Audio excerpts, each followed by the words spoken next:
when the skies open over Appalachia and the rain washes down these ancient hollers, more than just water flows. Old fears stir, and the darkness between the trees holds secrets best left undisturbed. Welcome, friend, to Nightmare True Horror. Tonight, we bring you 4 true tales born from the heart of a mountain storm, where the deluge was a precursor to something far more terrifying. What unsettling whispers have you heard carried on a rainy Appalachian wind? The comments await your own chilling mountain memories. If the raw, untamed dread of these highlands calls to you, consider settling in by our fire. A subscription ensures you're here for every unsettling story the storm brings. Batten down the hatches, for these are not just storms of nature, but of human darkness. And the most chilling truths often emerge when the rain is at its hardest. Right through to the unsettling end, the mountains hold more than just beauty. They hold secrets, and that was just one chilling reminder. Prepare yourself, because Appalachia's rainy nights hide even darker truths. The rain hammered my windshield like bullets as I navigated the serpentine back roads of eastern Kentucky, my GPS having rerouted me through what it optimistically called a scenic alternate route. After a major interstate pileup, the storm had materialized from nowhere, transforming my cross-country drive to a new job in Atlanta into a white-knuckle nightmare of hairpin turns and zero visibility. I was gripping the wheel so hard, my knuckles ached when I heard it. A low, mechanical grinding sound that seemed to rise from beneath the asphalt itself, rhythmic and deliberate, like heavy machinery operating in the darkness below. The sound lasted maybe 15 seconds before fading, but it left me with the unsettling feeling that something was very wrong about this isolated stretch of highway. When my headlights finally caught the orange glow of emergency barriers ahead, every instinct screamed danger. The bridge was gone. 20 feet of asphalt collapsed into the churning creek below, but the damage looked too clean, too precise, as headlights appeared in my rearview mirror, positioning directly behind me to block any retreat. I realized with growing dread, what kind of road work happens during a torrential storm? And why did I suddenly feel like prey being studied by an unseen predator? I'm David Chen, a 31-year-old software engineer and weekend photographer from Seattle. I'd chosen this scenic route specifically to document Appalachian landscapes during my cross-country move. But the back roads that looked charming on the map felt increasingly menacing as darkness fell. This particular stretch of Route 421 hadn't seen another car in over 2 hours. A figure emerged from the pickup truck behind me. Tall, weathered, wearing a yellow rain slicker that made him glow like a traffic cone in my headlights. When he tapped my window, I reluctantly cracked it open. "Bridge been out 3 days," he said, his Appalachian drawl patient and practiced. Creek rose up and took her clean away. "You ain't getting through tonight," he gestured into the darkness behind us. "Got a place just up the holler where you can wait it out. Warm, dry, got coffee brewing." Every urban instinct screamed refusal, but the alternatives were equally grim. I could spend the night trapped in my car on this isolated road, or trust a stranger in unfamiliar territory. The storm showed no signs of abating, and my fuel gauge was approaching empty. "That's very kind," I managed. "I'm David." His smile didn't reach his eyes. "Earl Hutchins. Follow close. Road gets tricky." Earl's cabin sat in a clearing 2 miles up a dirt track carved into the mountainside decades ago. The structure looked cobbled together from salvaged materials. Mismatched siding, patchwork metal roof, windows of different sizes. But what made my blood freeze was the parking area. 6 cars arranged in a rough semicircle, all bearing out-of-state plates. A Honda Civic from California, a Subaru from Colorado, a sedan from New York. None looked like they belonged to locals, and all appeared to have been there for some time. Dust and pine needles coating their windshields, despite the rain. "Popular place," I said, fighting to keep my voice casual. "Storm's been going for days," Earl replied, but something in his tone suggested these weren't recent arrivals. Lots of folks caught by the washout, just trying to help stranded travelers. Inside, The cabin felt wrong. Too quiet. Too empty for a place supposedly sheltering multiple people. The main room was furnished with comfortable chairs around a wood-burning stove, but the atmosphere was charged with unspoken menace. "Where is everyone?" I asked. "Sleeping," Earl said quickly. "Been a long few days."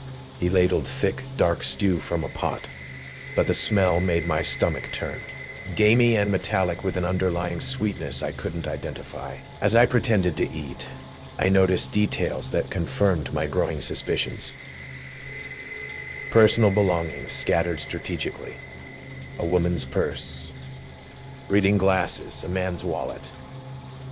But no sign of their owners. The items looked deliberately placed, like props suggesting occupancy, without providing evidence of life.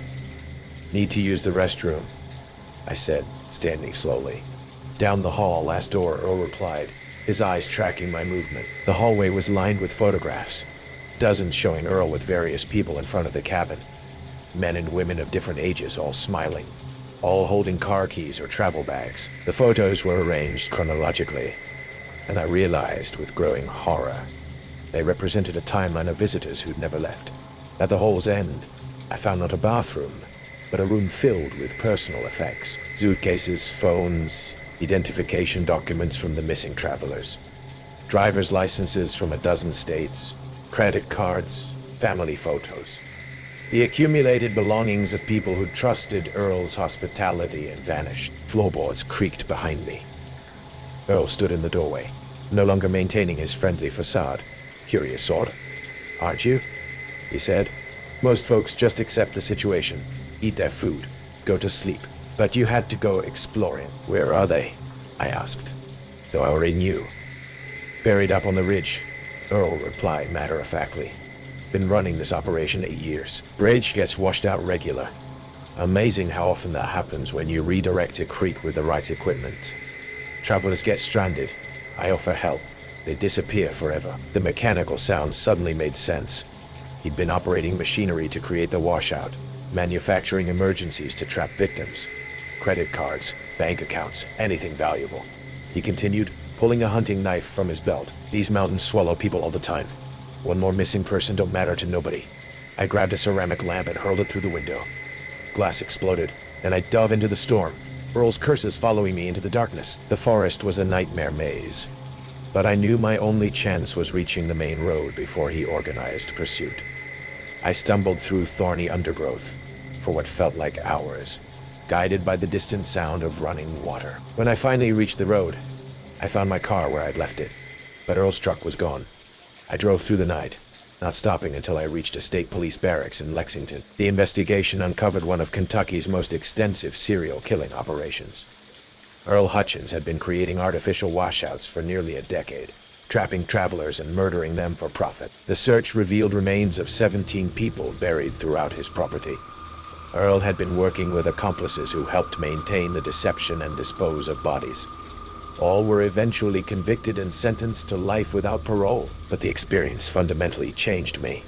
I can't drive through rural areas without wondering about other predators who've learned to weaponize our trust in strangers during emergencies. The most terrifying realization isn't that such monsters exist. It's how perfectly they understand our vulnerabilities, knowing that when we're stranded and afraid, we'll follow anyone who offers safety. And sometimes, when I encounter unexpected road closures in unfamiliar territory, I remember Earl's patient smile and wonder how many other bridges have been deliberately destroyed and how many helpful strangers are waiting in the darkness for the con. For the or died for died, Hawaiian in the darkness for the view, next trusting soul to accept their deadly hospitality. If the mists of that story sent a shiver down your spine, just wait. The hollers and ridges of Appalachia whisper another true tale of terror when the rain begins to fall.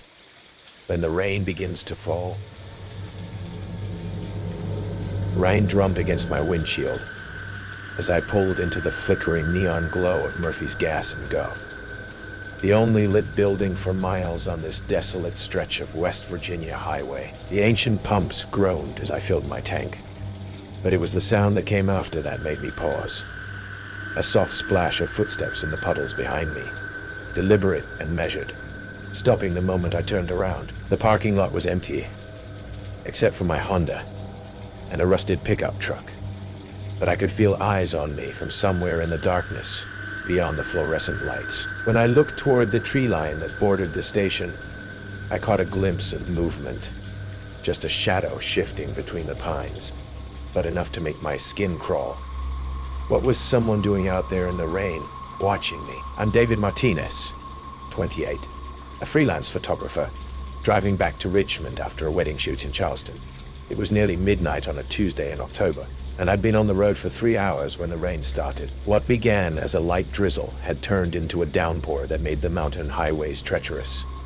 I should have stopped for the night, but I had an early morning meeting with a client and couldn't afford the delay. The gas station attendant was a weathered man in his 60s, all gray beard and suspicious eyes. When I walked in to pay, he looked me up and down like he was sizing up a threat. "You ain't from around here," he said. It wasn't a question, just passing through, I replied, handing him my credit card, heading back to Richmond. His expression darkened. "This time of night, in this weather, you best stick to the main roads. Route 60 will get you where you're going." I glanced at my GPS. Route 60 would add an extra hour to my drive, winding through 3 additional counties. The back roads cutting through the mountains would save me significant time. "What about County Road 14? I asked. "Looks like it connects right to the interstate." The old man's eyes narrowed. "I'm telling you, son, don't take them back roads after dark. Not in weather like this. Things happen up in them hollers that folks talk about." I thanked him for the advice, but made up my mind. An extra hour of driving in this rain seemed worse than whatever rural superstitions he was worried about. As I headed back to my car, I noticed the rusted pickup truck was gone, though I hadn't heard it start or leave. County Road 14 was a ribbon of cracked asphalt, winding through dense forest, barely wide enough for 2 cars to pass. The rain had intensified, turning my windshield into a waterfall, despite the wiper's frantic efforts. My headlights carved a narrow tunnel through the darkness, revealing glimpses of twisted trees and rocky outcroppings that loomed like silent sentinels. That's when I first noticed the headlights in my rearview mirror. They appeared suddenly, maybe a quarter mile behind me, maintaining the same distance as I navigated the serpentine curves. At first I felt relief. Another traveler on this lonely road meant I wasn't completely isolated. But as the miles passed, the lights never got closer or farther away, never tried to pass despite the slow pace required by the treacherous conditions. I tested my theory by slowing down at the next curve. The lights behind me slowed proportionally, and I sped up slightly on a straightaway. They matched my speed exactly. Someone was following me, staying just far enough back to avoid being clearly visible, but close enough to track my every movement. The rain began to sound different against my car. Not just the steady patter on the roof, but irregular splashes that seemed to come from the sides. I rolled down my window slightly and heard it clearly. Footsteps splashing through puddles, keeping pace with my car, even as I drove at 25 miles per hour. That was impossible. No one could run that fast on a mountain road in the dark, but the sound was unmistakable. The rhythmic splash of boots hitting water, staying parallel to my car somewhere in the darkness, beyond my headlights' reach. I accelerated, pushing my Honda to 40 despite the dangerous curves. I accelerated, pushing my Honda to 40 despite the dangerous curves. The engine strained as we climbed toward a ridge, but the footsteps kept pace, now accompanied by the sound of branches snapping as whoever was out there crashed through the underbrush. My hands gripped the steering wheel so tightly my knuckles ached. I tried to rationalize what I was hearing. Maybe it was an echo. Maybe the rain was playing tricks with sound. But deep down, I knew someone was hunting me through these mountains, using the storm as cover. The headlights behind me suddenly accelerated, closing the distance rapidly. I pressed the accelerator to the floor, taking curves at dangerous speeds, but the lights kept gaining. In my mirrors, I could see it was the same rusted pickup truck from the gas station. That's when I realized the truth that made my blood freeze. The attendant hadn't been warning me about the road or the weather. He'd been warning me about himself. The truck ran my bumper, sending my Honda skidding toward the guardrail. I fought to maintain control as sparks flew from the metal barrier. The truck pulled back, then accelerated for another hit. This time I was ready. I slammed on the brakes just before impact, causing the truck to overshoot and clip my passenger side instead of my rear. The pickup spun out on the wet asphalt, sliding sideways before slamming into a tree with a sound like thunder. I didn't stop to check for survivors. I floored the accelerator and raced down the mountain, my damaged Honda limping but functional. The footsteps had stopped, but I could hear something else now. Voices calling through the rain, coordinating, searching. There had been more than one person hunting me. I reached the interstate 40 minutes later, my car steaming and grinding but still moving. The state police found the crashed pickup truck the next morning. Abandoned, stolen from a farm 3 counties over. They also found evidence of a broader operation.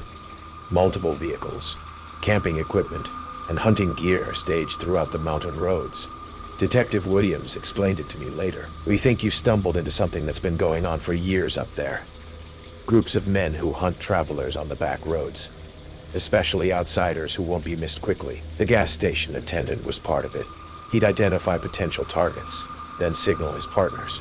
They arrested 5 men, including the attendant, but Williams suspected there were others who'd escaped into the deep mountains. The investigation revealed at least a dozen missing persons cases over the past decade, all travelers who'd taken shortcuts through those same back roads. I never found out if the footsteps I heard were real, or just my imagination running wild with fear.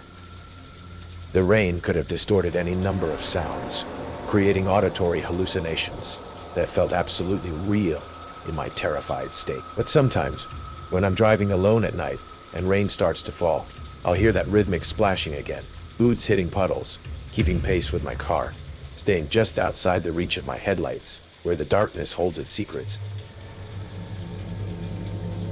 The rain against our rental cabin in the Appalachians wasn't just rain. It was a physical assault. A relentless, roaring deluge that had been going on for 2 straight days, turning the surrounding forest into a primeval, blurry green watercolor. My husband, Liam, and I were on our anniversary trip, a week meant to disconnect from our city lives. We'd wanted isolation, and we'd gotten it. The cabin was miles from the nearest town. The Wi-Fi had died on the first day, and now the power was flickering, each return to light feeling temporary and fragile. We were playing cards by candlelight, the storm a constant howling presence outside, when the knock came. It wasn't a tentative tap. It was a heavy, authoritative thump, thump, thump that made the whole cabin shudder. Liam and I exchanged a look of pure confusion. Who could possibly be out in this? Liam opened the door to a man who seemed to have stepped directly out of a park service brochure. He was tall, broad-shouldered, and wearing the crisp, tan uniform of a park ranger, a rain-slicked poncho draped over his shoulders. "Evening, folks," he said, his voice a calm, reassuring baritone against the storm's fury. "Sorry to bother you so late. I'm Ranger Thompson. The storm's caused a pretty bad landslide up the mountain. The access road is completely washed out. I'm evacuating the few rental cabins in this hollow. I need to escort you down to the ranger station until it's safe." Relief, swift and absolute, washed over me. We weren't alone. We were being rescued. But as Liam invited him in to escape the rain, a small, cold detail snagged my attention. His boots. They were pristine. Despite the thick red mud that coated our own porch, his heavy leather boots were clean, as if he'd just stepped out of a showroom. Then, as he shrugged off his poncho, I saw the patch on his sleeve, a beautifully embroidered logo of a snow-capped mountain peak. I'd spent weeks researching this trip. I knew the logo for the Great Smoky Mountains National Park. This wasn't it. This was the patch for Yosemite, a park 3,000 miles away. My relief curdled into a cold, quiet dread. He wasn't here to rescue us from the storm. He was the storm. Yosemite? I asked, my voice sounding thin and reedy to my own ears. I pointed to his sleeve. "That's a long way from home." The ranger's friendly smile didn't waver, but his eyes, which had seemed so kind, went flat and cold for a fraction of a second. "Transfer," he said smoothly. "They move us around where we're needed." He turned his attention back to Liam. "Now, we really do need to be going. Just grab your essentials. The situation is precarious. Liam, ever trusting, started gathering our wallets and jackets, but I couldn't move. My mind was racing, trying to connect the dots that my fear was laying out. The clean boots, the wrong patch. A park ranger working alone in a hurricane to evacuate a single cabin. It didn't make sense. Our car is right outside, I said, testing him. We can just follow you. That's not an option, he said, his voice losing some of its easygoing charm, taking on a hard, unyielding edge. The road's not safe for a civilian vehicle. You'll ride with me. It's standard procedure. He kept his gaze fixed on Liam, ignoring me, dismissing me. He was trying to separate us, to use Liam's trusting nature against my growing suspicion. The house lights flickered again, then died completely, plunging us into the intimate, terrifying darkness of the candlelight. See? Ranger Thompson said, his voice now a low, menacing growl in the dark. The grid is failing. It's time to go. No, I said, my voice shaking but firm. We're staying here. Liam looked at me, his face a mask of confusion. Honey, the man said, there's a landslide. His boots are clean, Liam, I said, my eyes locked on the ranger. There's a river of mud outside, but his boots are spotless.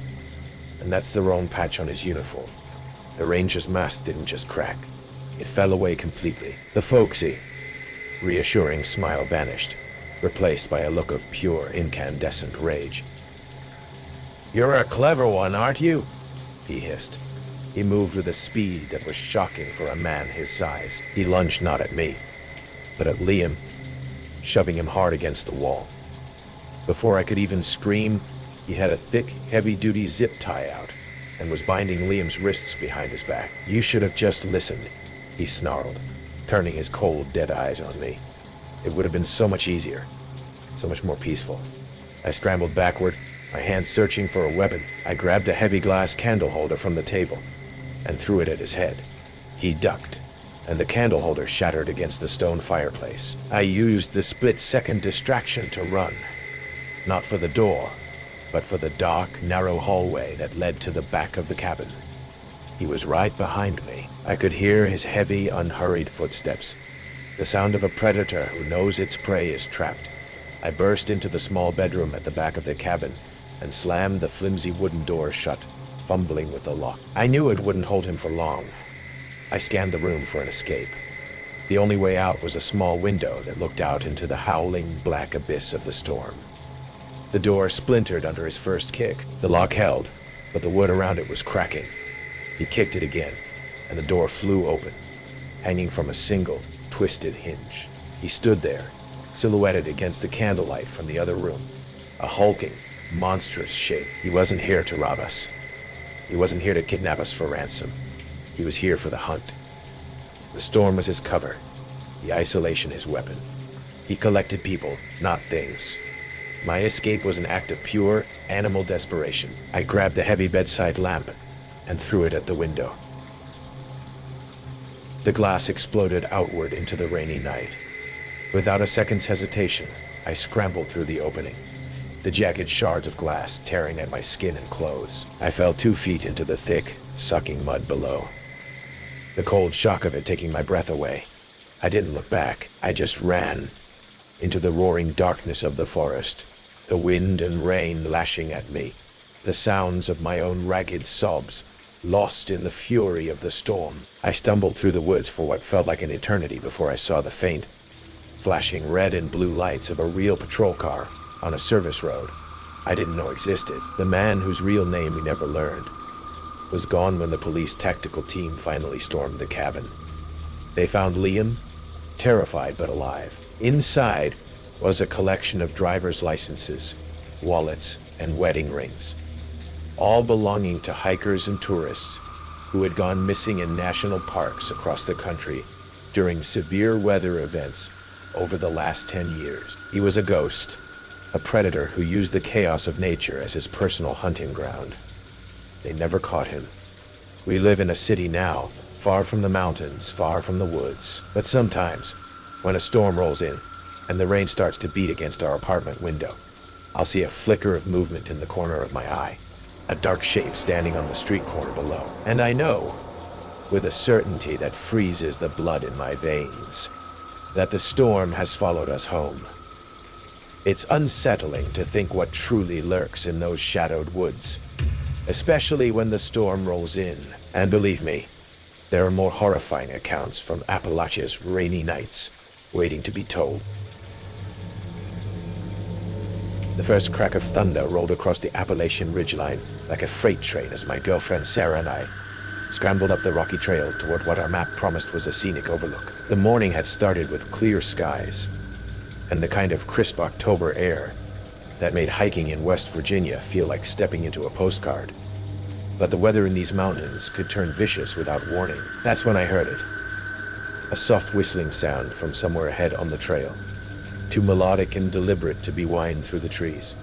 The tune was familiar but unsettling, like a childhood lullaby played in a minor key. I paused to listen, but the sound faded just as the first fat raindrops began pelting the forest canopy above us. As we hurried along the increasingly treacherous path, I couldn't shake the feeling that someone was watching us from the dense underbrush that lined the trail. Every shadow seemed to hold a figure. Every rustling branch suggested movement that had nothing to do with the approaching storm. Why, my name is Jake Morrison, and I'm a 29-year-old park ranger from Virginia who'd taken Sarah on what was supposed to be a romantic weekend getaway to the remote sections of the Monongahela National Forest. It was mid-October, 2023, and we'd been dating for 8 months, long enough for me to want to share my love of wilderness hiking, but not long enough for her to fully trust my judgment about mountain weather. Sarah worked as a graphic designer in Richmond and had limited outdoor experience, but she'd been game for the adventure when I'd suggested we tackle some of the more challenging trails in an area I'd explored during my ranger training. The forecast had called for partly cloudy skies, with only a slight chance of afternoon showers. But Appalachian weather systems move fast and hit hard, and what had started as a few scattered drops quickly escalated into a deluge that sent us scrambling for shelter as lightning began crackling across the darkening sky. "There!" Zara shouted over the wind, pointing to what looked like a dark opening in the limestone cliff face, about 50 yards off the main trail. "Is that a cave?" I'd noticed the opening on our way up, a natural limestone cavern that appeared to extend back into the mountain, far enough to provide decent shelter from the storm. We crashed through the underbrush toward the cave entrance, soaked to the skin, and grateful for any refuge from the lightning that was now striking close enough to make the air smell like ozone. The cave mouth was larger than it had appeared from the trail, easily wide enough for several people to enter comfortably. As we stumbled inside, shaking water from our rain gear and trying to catch our breath, I noticed the first sign that something was wrong. The air inside the cave didn't smell like most natural caverns I'd explored. Damp earth and mineral deposits mixed with the musty scent of bat guano. Instead, it carried hints of wood smoke and something else, something organic and unpleasant that made my stomach clench. "Jake," Sarah whispered, grabbing my arm. "There's a light back there." As my eyes adjusted to the dim interior, I could see she was right. Deep in the cave, maybe 30 or 40 feet from the entrance, a small fire flickered against the stone walls, casting dancing shadows that made the cavern seem alive and threatening. And silhouetted against that firelight was the figure of a man. He sat with his back to us, completely motionless, seemingly unaware of our presence despite the noise we'd made entering the cave.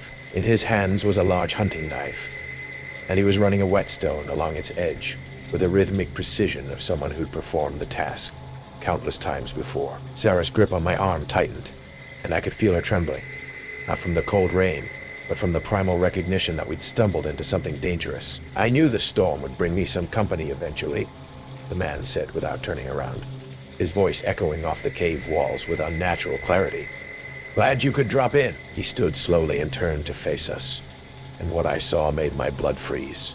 The man appeared to be in his 50s, with long gray hair and a beard that suggested he'd been living rough for months or possibly years. His clothes were military surplus, combat boots, cargo pants, and a jacket that had seen better decades, But it was his eyes that truly terrified me. They held the flat, predatory gaze of someone who viewed other human beings as prey rather than people. Storm's going to last a while. He continued conversationally, testing the sharpness of his knife against his thumb. Lightning's real bad out there. Dangerous for folks to be wandering around. Lucky thing you found my little shelter. His shelter. He'd been living in this cave, using it as a base of operations for something that clearly wasn't hiking or camping. I noticed other details that made my skin crawl. Sleeping bags arranged around the fire, more than one person would need. Backpacks and gear piled against the cave walls, different styles and brands that suggested they'd come from multiple sources. Most disturbing, clothes hanging from makeshift lines stretched between rock formations. Women's clothing in various sizes, all clean and carefully maintained. You folks look cold, he said, moving closer with the predatory grace of someone accustomed to stalking. Why don't you come warm up by the fire? We can wait out the storm together. Zarabas backing toward the cave entrance. But I could hear the rain intensifying outside, accompanied by lightning strikes that were coming so frequently the thunder had become one continuous rumble. We're fine here, I said, trying to keep my voice steady, just waiting for the rain to ease up. Oh, this storm's going to last hours, he replied with the confidence of someone who'd been watching weather patterns for a long time. And there's nowhere else to go. Next cave's about 5 miles north, and you'd never make it in this lightning. He was right. And that's what made the situation so terrifying. We were trapped in a confined space with a predator who knew these mountains intimately, who'd been using this cave to prey on hikers, caught in exactly our situation. I've had lots of visitors over the years, he continued, gesturing toward the belongings scattered around the cave. Folks just like you, caught by storms, needing shelter. Amazing how many people get lost in these mountains during bad weather. The implication was clear. We weren't his first guests, and the previous visitors hadn't left voluntarily. I started calculating distances and options. The cave entrance was about 10 feet behind us, but running into a lightning storm would be suicide. The man stood between us and the rest of the cave, which might contain another exit but would require getting past him to explore. My name's Walter, he said, though something about the way he said it suggested it wasn't his real name. Been living up here for about 3 years now. Self-sufficient, you might say. Don't need much from the outside world anymore. 3 years? Sarah asked, her voice barely above a whisper. Ever since my trouble with the law down in Charleston, Walter replied matter-of-factly. Seems some people don't appreciate a man's right to live free and take what he needs. But up here, different rules apply. He was a fugitive. Someone who'd been using the remote Appalachian wilderness to evade law enforcement while preying on isolated hikers and campers. You folks from around here? He asked. But it wasn't casual conversation. He was gathering intelligence, determining how quickly we'd be missed, whether anyone knew our exact location. Virginia, I replied carefully, not wanting to give him any information he could use against us. Long way from home, he observed. Bet nobody knows exactly where you are right now. These mountains can swallow people up, make them disappear completely. Happens all the time. That's when I noticed something that made my heart race. A small pile of driver's licenses and ID cards near his sleeping area, like trophies from previous encounters. Walter, I said, trying to buy time while I formulated a plan. You seem like someone who knows these mountains well. We're just looking for shelter until the storm passes. We don't want any trouble. Trouble? He laughed, but the sound held no humor. Son, trouble found you the minute you walked into my home. Question now is whether you're going to be smart about this, or whether things are going to get unpleasant. The knife in his hand caught the firelight, and I could see that it wasn't just sharp. It was stained with something dark that could have been rust or something much worse. Here's how this works, Walter continued, moving to block the cave entrance more completely. Storm's going to rage for hours. During that time, you're my guests. You do what I say when I say it, and maybe you'll still be breathing when the sun comes up. I knew we had to act soon. Once the storm passed and he had more control over the situation, our chances of survival would drop to 0. That's when I remembered my emergency whistle, a shrill blast that could carry for miles in the right conditions. If there were other hikers or search teams in the area, It might bring help. Sarah? I said quietly. When I give the signal, run for the entrance. But Walter had heard me. Nobody's running anywhere, he said, raising the knife. And nobody's calling for help. Closest ranger station is 20 miles away. And the storm's going to wash out half the access roads. He was probably right about the roads, but he'd made one crucial mistake. He assumed I was just another weekend hiker who'd stumbled into his trap. Walter, I said, pulling out my ranger ID and badge. I'm Jake Morrison, National Park Service. My supervisor knows exactly where I am. And if I don't check in by radio tonight, they'll send search teams. It was partially true. My supervisor did know our general hiking area, though not our specific location. But the sight of official credentials clearly rattled Walter's confidence. Park Service, he muttered, his predatory smile fading. That complicates things. It doesn't have to, I said. Let us walk out of here when the storm clears, and I'll report that we never saw you. But if you hurt us, every law enforcement agency in 3 states will hunt you down. Walter's calculating gaze shifted between Sarah and me, weighing his options. I could see him considering whether killing a federal officer would bring more heat than he was prepared to handle. You know what, he said finally. I think I'm going to take my chances. Been off the grid for 3 years, and the law's never gotten close. One more ranger isn't going to change that. He lunged forward with a knife, but I was ready. My ranger training had included hand-to-hand combat, and I managed to grab his wrist and redirect the blade while Sarah ran for the cave entrance. We fought in the confined space, crashing into cave walls and disturbing his makeshift camp. Walter was stronger than he looked and fought with the desperation of someone who had nothing left to lose. But the sound of our struggle had attracted attention from outside. Through the cave entrance I could hear voices. Other hikers who'd been caught by the storm and drawn by the noise. Help! Sarah screamed from the entrance. There's a man with a knife! Within minutes, the cave was flooded with people.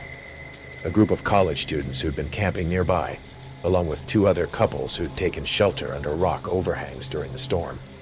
Walter realized his advantage was gone. With multiple witnesses and people who could overpower him, his hunting ground had become a trap. He dropped the knife and backed deeper into the cave.